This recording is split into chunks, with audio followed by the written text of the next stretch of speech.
È già stata segnalata alla polizia postale, sui contenuti si profila il reato di istigazione alla violenza. La pagina Facebook aperta all'indomani del ritrovamento del corpo della povera Giulia Cecchettin, ad aprirla una non ben precisata organizzazione no profit. Pagina aperta, si legge in primo piano, per confutare le illazioni su un bravo ragazzo vittima del pressapochismo dei media. I post pubblicati di fatto sostengono Filippo Turetta, indagato per omicidio, ora in carcere in Germania. La pagina mette in dubbio la ricostruzione dei fatti e arriva ad accusare i media di aver usato un giudizio affrettato nei suoi confronti. C'è ancora una piccola speranza, recita un post, che ci sia un giudice a Berlino che voglia vederci più chiaro in questa faccenda e non acconsenta l'estradizione. Un altro dedica a Turetta la canzone di Peter Gabriel, Biko, dedicata a Steve Biko, attivista sudafricano anti-apartheid, morto per le conseguenze delle torture subite in carcere. Post che associano Turetta a Tortora o che attaccano la sorella di Giulia, Elena. Ha presto in circolazione una nuova Ilaria Cucchi, si legge.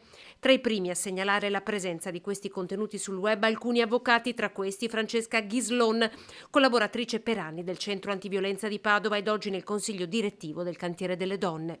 La considero una cosa indecente e qui mi fermo e credo che ci vorrebbe anche una certa velocità di intervento da parte di chi deve garantire che ci sia una correttezza, una sensibilità in questo tipo di strumenti e quindi confido che venga chiusa immediatamente. Censurare velocemente questi contenuti è quello che chiedono le centinaia di commenti e i post in difesa dell'innocenza di Turetta.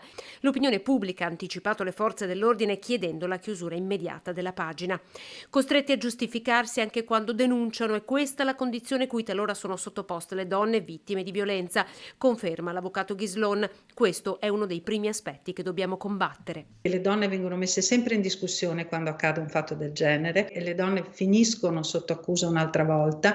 È uno svilire la gravità di quello che ci succede. Combattere questo fenomeno significa anche dare alle donne la fiducia, perché bisogna denunciare, ma bisogna anche essere tutelate quando si fanno queste cose, difese.